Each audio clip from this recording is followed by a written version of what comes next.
Welcome back to the channel, guys. So today I have my dad with me, and we're going to be going over all 24 studio albums of Elvis, and we're going to go from each one. We're going to pick our favorite songs from that album, and it's not, hating on any of the other songs, because we love all Elvis songs, and they're great songs, and we're just picking the ones that stand out to us the most, ones that we can listen to on repeat.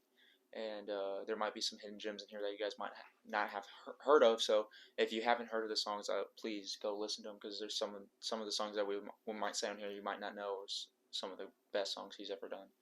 So anything this you will want? be point one, right? Yeah, well, Part yeah, one? we'll do a part one. So if we want, we will start with this very first one, 1956, Elvis Presley. Was released in 1956, and if you want, go ahead and name it. The songs on there is Blue Suede Shoes, I'm Counting on You, I Got a Woman, One-Sided Love Affair, I Love You Because, Just Because, Tutti Frutti, Trying to Get to You, I'm Going to Sit Right Down and Cry Over You, I'll Never Let You Go, Blue Moon, and Money Honey. So it's his first album. It's a great album, great starting point for Elvis, and very pioneer of him for this album to be able to introduce a lot of folks to the new rock and roll sound that he wasn't developing, but he made popular to a lot of other people. And so for that reason, I picked Blue Suede Shoes. I can listen to the song all the time, and it's a great song, very upbeat rock and roll song, and his voice, of course, is so raw in it. And so it's quite different from Carl Perkins' single. Carl Perkins, it was a little bit slower when he's played it. The one song I picked off the album was Money Honey. I liked how it's got that quick cadence in it, You know the land, the way he pops it out like that. That's just really sharp and sweet, but he has that rawness to it.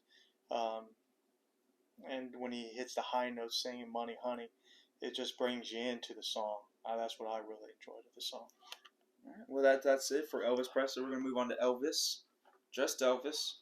Second studio album. Second studio album came out in 1956 also. They were trying to pump it out as much as they can, make all the money. And for this one, we were supposed to... Oh, yeah, I forgot to read this songs. On here is Rip It Up, Love Me, When My Blue Moon Turns to Gold Again, Long Tall Sally, First in Line, Paralyzed, So Glad You're Mine, Old Shep, Ready Teddy, Any Place is Paradise, How's the World Treating You, and How Do You Think I Feel. There's a lot of great songs on this album. Long Tall Sally, Ready Teddy, How Do You Think I Feel, When My Blue Moon Turns to Gold Again is a really good song.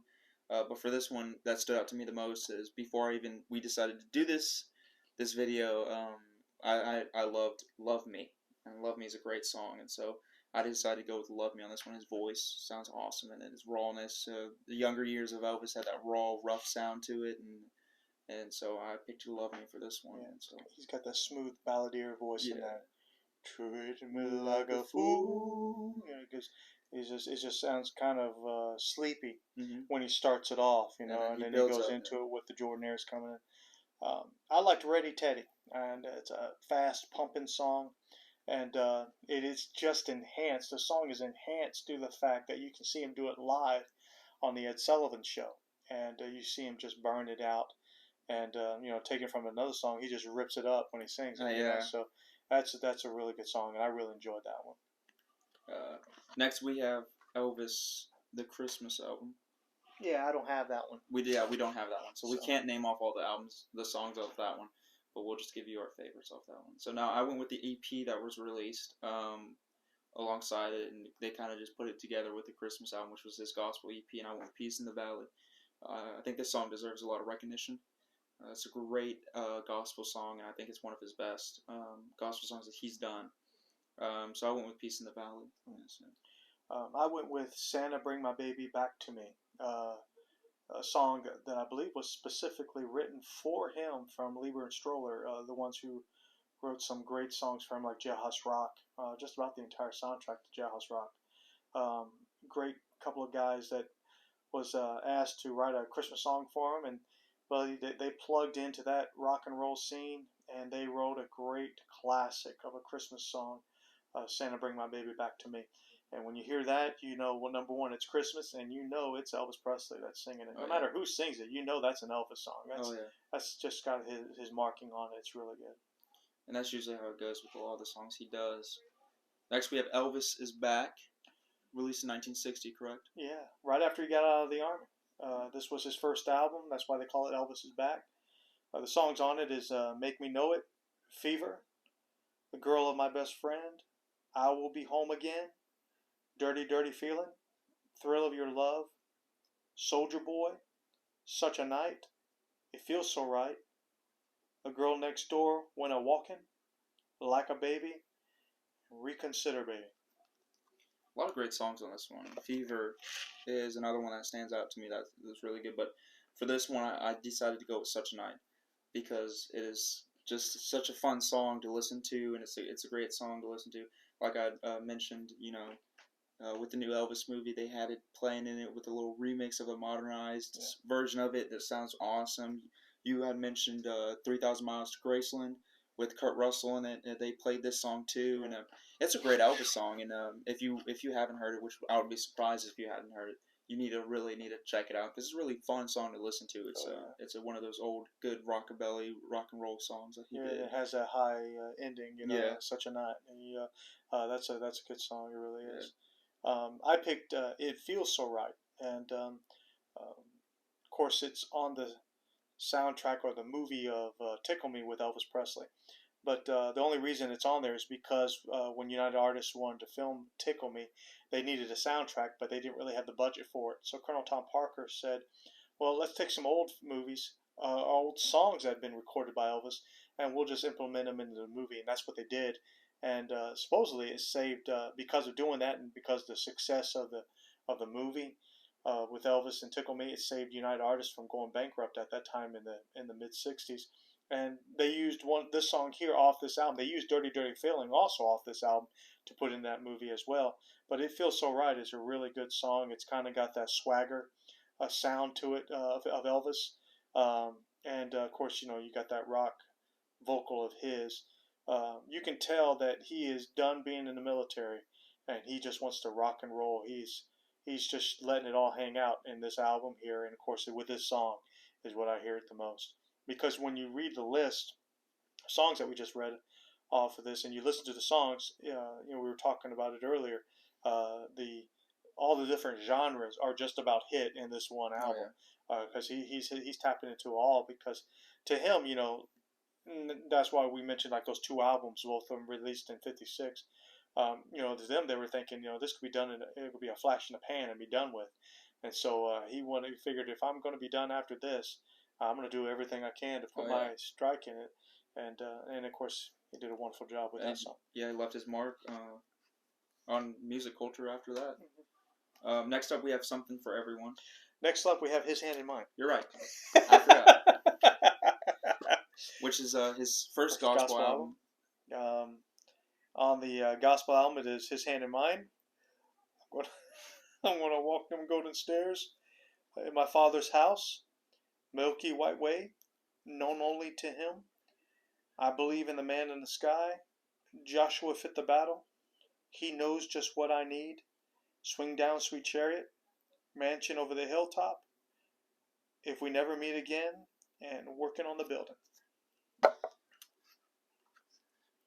Great gospel album, and like you said, he's going to do everything he wants to do.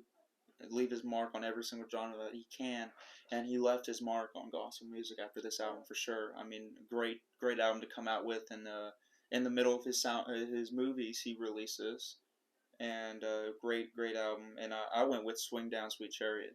I love the Jordanaires on it, where the backing of the music that they do with their vocals and the harmonies that the Jordanaires can pull off are impeccable. They're awesome. And so I went with this one as a fun song.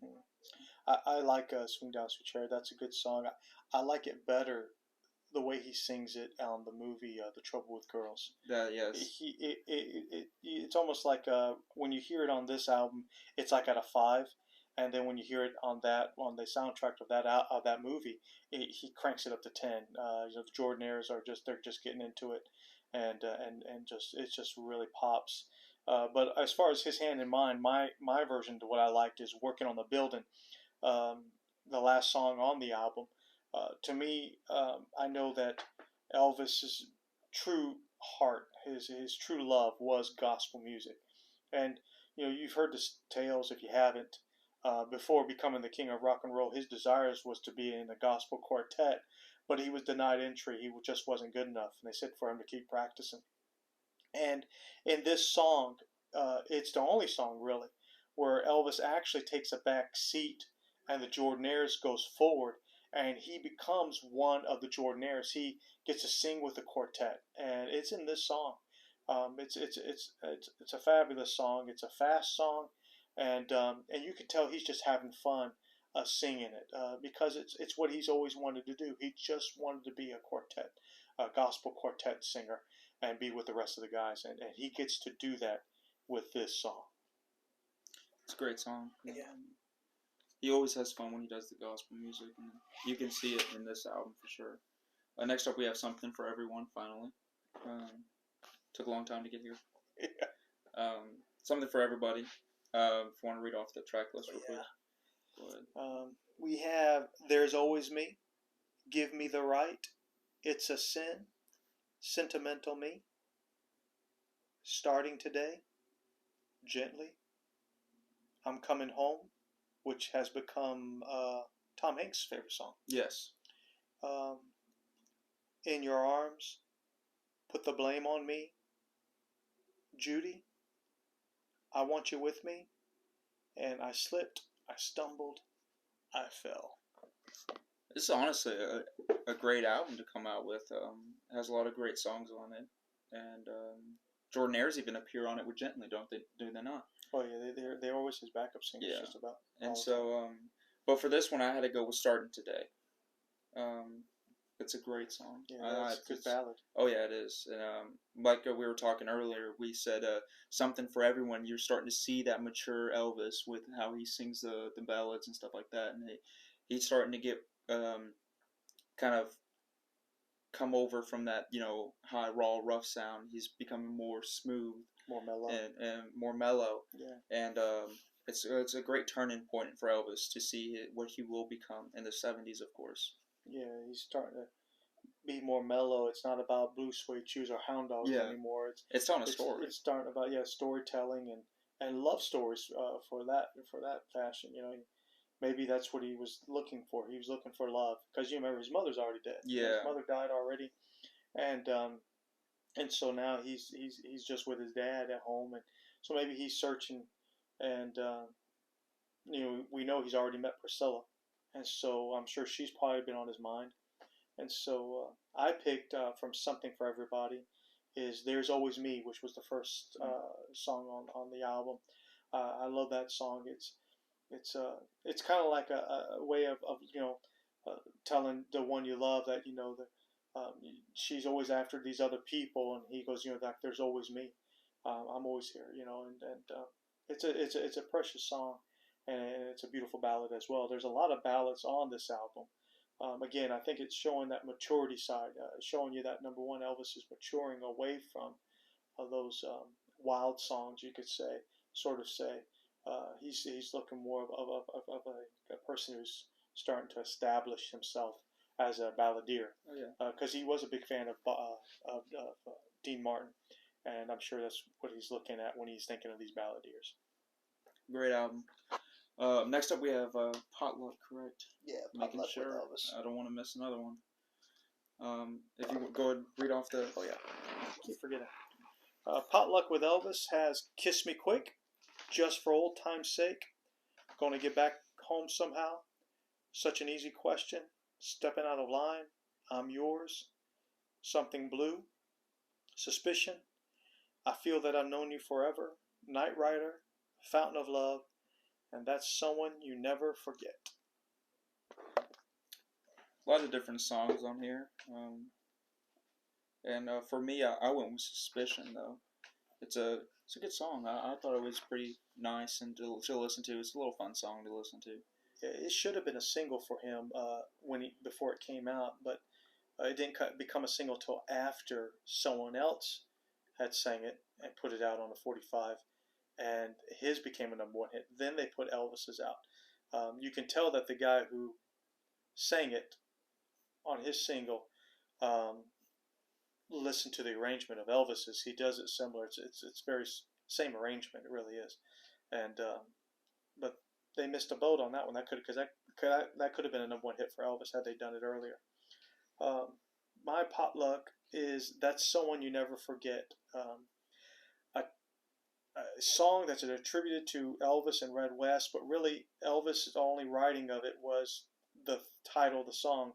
He had told Red West that he should write a song over this title, and he told him to title That's Someone You Never Forget. And so that's what Red West did. He wrote the song off of that title that Elvis had given him, and it is a beautiful song, and it's a song that will reminisce. Anybody who listens to it will reminisce about someone that they always remember from back in their childhood, as someone that they loved, and think, oh, that's someone that they'll never forget.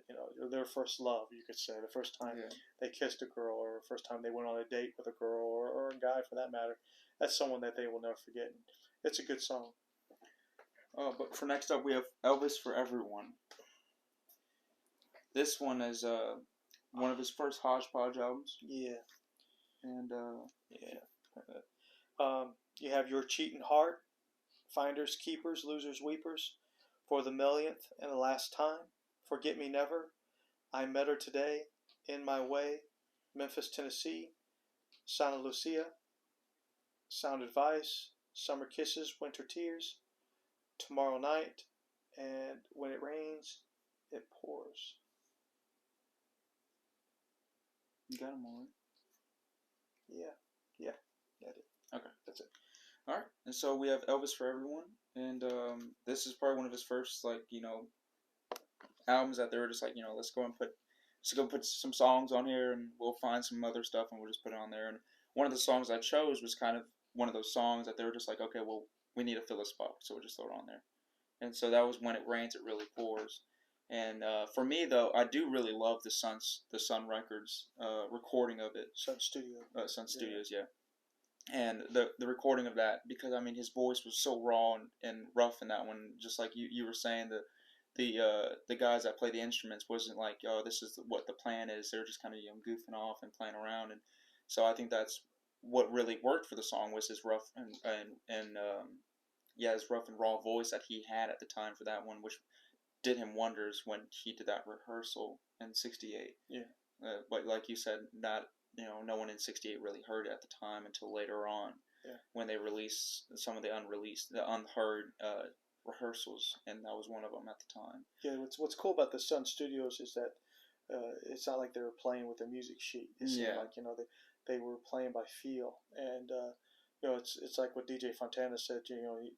They were the only band that was led by Booty, because as Elvis moved, that's how they were playing the drums and stuff. And so they went by feel, because it was his feeling. And same thing when they recorded When It Rains, It Really Pours in the Sun Studios. It's that feeling that you're missing in the guitar licks and playing than how you do in the studio of RCA. It was more commercial. It was more studio session years kind of built up. Even though Scotty Moore was there, you don't have Bill Black there, the bassist. And you had other people in place. You had other guitarists as well besides Scotty Moore working it. One other thing I thought was interesting about this album, it has Memphis, Tennessee. And remember we talked about Suspicion earlier, and kind of like how the arrangements were the same. Well, Johnny Rivers lived in Memphis, and he was a singer at the time. And Elvis had recorded, and they had the track of Memphis, Tennessee. It was going to be his next single. And Johnny Rivers came over, and he goes, hey, let me play you my new single that's going to come out. And he played him the arrangement, how he did it, the song. He played him the 45. Johnny Rivers left the house, recorded it exactly the same way, and put out his single before Elvis did. It was a huge hit for him. And really what he did was he stole his arrangement. He stole his style of how he did it. You know how it reminds me of, bro? Jailhouse Rock, the movie. Yeah, exactly. You know how the guy took his song, he was like, well, we'll listen to it. You can't steal a style. Yeah. So. And but that's what he did. It's interesting that Suspicions on the album beforehand, similar fashion happened, except where Elvis had released it. Yeah. And he just took it and made it in a single. and which Arcee should have known that was going to be a hit, and then the next album, before it even comes out, he has shared it with someone as a friend, but the friend obviously wasn't one. He just wanted it for himself, and they asked Elvis. They asked him, "What do you want us to do about it?" Because they were going to do something about it, and he said, "Johnny Rivers no longer. I don't want him over at my house anymore because he's someone you can't trust." Yeah, and which is a shame, but. Elvis for Everyone in Mind, I have In My Way, which is a beautiful ballad, sang very tenderly and very passionately as well. It's interesting how someone can be so mellow in singing, but you can still hear the passion in the song, and that's the song off this album that I really enjoy is In My Way. And now for our final one for part one. Part one is How Great Thou Art. The album. The album. Yeah. Don't get that mistaken with anything else. His first Grammy winner for a gospel album. Obviously, you have the title track, How Great Thou Art. You have In the Garden, Somebody Bigger Than You and I, Farther Along, Stand By Me, Without Him, So High, Where Could I Go But to the Lord, By and By, If the Lord Wasn't Walking by My Side, Run On, Where No One Stands Alone, and Crying in the Chapel. So, like I had said previously, where he had left his mark with his hand in mind in the gospel genre, this just proceeded to push down on that mark and leave it in a bigger one with this album. It seemed to expand, when you finally get to He Touched Me, it's more contemporary Christian music. It's he went with standard gospel and his hand in mind. Here he went opened up a little bit more, because I think How Great Thou Art was written in 1948. So when you think of that, that's relatively new compared to hymn songs, And then when you get to He Touched Me, you have William Gaither. He was a contemporary artist. He wrote He Touched Me. You have Andre Crouch, who wrote I've Got Confidence. You have all these newer Christian artists that were contemporary of that time. And so as you go through the gospel albums, you see the gospel music starting to open up to more different sounds. It wasn't all quartets sounding. It started having more of a different sound. And for that fact, maybe it was a great thing that Elvis wasn't able to get in that quartet, because the quartets were just kept doing the quartet music probably, and honestly Elvis probably would have gotten tired of that. Just doing the same thing, because Elvis always wanted to change. He always wanted to make something new, to make a new sound, whether it was a big orchestra playing with him live on stage, or doing something bigger with the gospel music and the gospel scene. And he did that with this album, then continuing with He Touched Me. Even when you think about when you think of that song How Great Thou Art, and you listen to it live, it's not the same. Oh yeah, no, it's not. It's totally different, because he was one that would get tired of doing the same thing over and over again, and of course until he finally got into the rut in the late 70s, where he kind of it was all similar. But that's it's interesting when you see His Hand in Mind, which was 1960, and then here I think this is 66, 67, 6 or 7 years difference, and you can hear a difference in the style of music that's being played. But for this one, I would have went with the title track "How Great Thou Art" if it was the live version. Like I said previously, the live version, is just phenomenal. He does a great job. We'll have to do like top 10 live performances that we like. But because it's not hating on the studio version, because it's still a great song. He does a great job of it. And till this day, when we sing "How Great Thou Art" in church, I'm always like, yeah, it's not the same. It's not the same. You got to sing the Elvis version. But I went with "Crying in the Chapel" for that one, and it's a gospel song still, but for some reason he was still able to turn it into more or less like a ballad. And if you hear the song, you wouldn't really think it was a gospel song if you're not used to listening to gospel music like Elvis and his gospel album. So I went with "Crying in the Chapel." I think it's a very powerful song. It tells a powerful message to it too. When I was thinking of that when you were talking just now. When he sings that song, you can actually feel like he's crying in the chapel. Just by, even though he's not, you think I've searched, but I've never found the one. He sounds so, and go through it and you take your troubles to the chapel. Yeah, and the way he sings chapel when he's crying in the chapel. Yeah. The way he sings the word chapel makes you feel like like you said, exactly. he is crying in the chapel. And so I mean, he does a great job of, and Elvis has always done that, doing a great job of articulating his words and his singing. That's the unique gift of Elvis, is to be able, everyone always knocks him because he didn't write his own music. Mm-hmm. He didn't need to. When you're able to take someone else's song and still be able to put the emotion and passion that's in the song,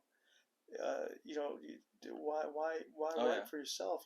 You have so many other great artists. I mean, you look at, Bob Dylan, and he says, of all the people that have done his music, and you have Jimi Hendrix, Eric Clapton, you have all these people that have done Bob Dylan's music. He goes, the one that he's most grateful for and the one he loves the most is the one that Elvis did. And you would have gone, wow, that's Bob Dylan talking about, the guy who's written tons of songs all along the Watchtower. Yeah. Jimi Hendrix did that. Yeah, and so it's just amazing that that he had that gift, and that's a wonderful gift to have, to be able to take any song and make it your own. Most people now, even nowadays, they don't even write their own stuff, and you can tell. Yeah. Because when they sing it, it's not that emotion, that feel behind it, that you hear them singing it and you go, yeah, they're feeling what is written down. And Elvis was able to do that. I saw them talking about this one #1 hit, and they said there was like 6 writers on this one song. Yeah. And you're like, good grief, did these guys get together and write it? Or how did they do it? How did it come together? I got an idea. It's just really weird. But yeah, it's just fascinating. The song I picked from How Great Thou Art is If the Lord Wasn't Walking by My Side. And the reason why I picked that one is not only because I can listen to it over and over again, and I have listened to it over and over. I'm going to be 50 in August. And so I've listened to this song over and over again. I love the song. I never get tired of it. But the reason being is because it's similar to Working on the Building from His Hand in Mine, in that Elvis gets to be, even though he doesn't back away from singing it, he gets to play with the quartet, and that during the chorus he'll sing one line and the quartet will sing the other line, and then when the chorus comes again, they flip-flop the switch, and then they sing the line, and then he repeats the line, and so it's just like a banter they do together, and you can tell by listening to the song of him and the Jordanaires, and also the Imperials helped out on this album. They both worked on it.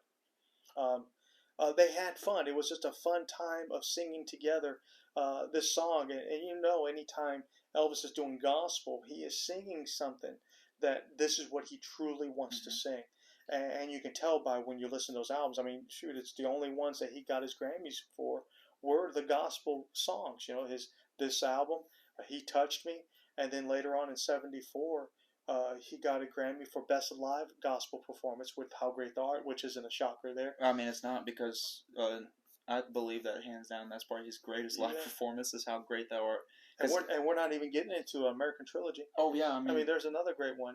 It's just the way he can portray a song and feel it is one thing in the studio, but the way he puts it on stage to show other people is another thing. And I think that's one thing about him, is with the fans being there, it makes him want to be like, I need to push this song even more, make it even a greater, elevated, an epic.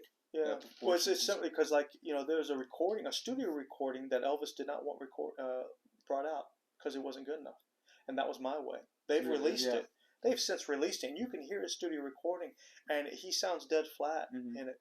But then you put on Aloha from Hawaii, and he sings My Way, and it's an explosion. Oh yeah, it just blows, to me, Frank Sinatra's version out the water. I love Frank, but man, no, Elvis, man, he took that song. He was like, "No, it's mine now. Yeah, it's my way now. Yeah, it's not your way. It's my way. This isn't Burger King." Yeah. But it's interesting when you hear those two, though. You hear that studio version, you go, "Yeah, he was right, not to release it." And then you listen to the live version, you go, "Yeah, it doesn't compare. It's totally different." And it was interesting that they couldn't capture that sense. Yeah. Now, it's interesting. Charlie Hodge talks about that. There's certain songs he recorded in his studio that he could not get the same feel as the live. In a live setting. Oh, really? Yeah. Promised Land is one. It's an awesome studio recording. You listen to the live recording, it just doesn't. It's lost something. It's missing something. And Charlie Hodge said that there was several songs like that he wanted to do live, but it just couldn't do it. And it's interesting. You would think live, you would think you'd be able to do it, but he couldn't capture it. And but I digress. Yeah, but yeah, it's. I mean, we can talk about this all day. We talk about him all day. It's great. We already talked an hour and a half. Yeah. So, I mean, it's a lot, but I mean, Elvis, with How Great Thou Art was a phenomenal gospel album, and we're gonna go and close with this one, right before we get into '69, with his other ones. So, hope you guys enjoyed, and we'll be back for part 2. And if you can, leave in the comments on your favorites on those albums. That'd be great to hear what you got, because we maybe there's something we missed on a certain song that you say, hey, this one's a good one too. Not that we hadn't checked out, because we did listen to all the songs, but you may bring out something in the song that we didn't think about. Yeah. Like when we were talking about Crying in the Chapel, I never thought about it until you were just talking about how, in a sense, when you hear him first talking, it sounds like he's emotionally he's sorrowful in the song. I never really thought about that. And so go ahead and leave down in the comments. Leave something that you like, and hey, even leave something that maybe you had experience when you were listening to Elvis, and just leave that in the comments. Maybe we reached an audience that actually got to see him live. And you can also leave us a message saying that we were wrong. Yeah. Tell us your favorite. We don't mind. Yeah. That's what the beauty about music. Everyone has different opinions, and opinions, it doesn't matter except for to the person who has it. So, just leave a like, and if you're new to the channel, subscribe, and keep up to date. We're gonna be releasing some more soon. So, take care. Take care. Yeah. See you.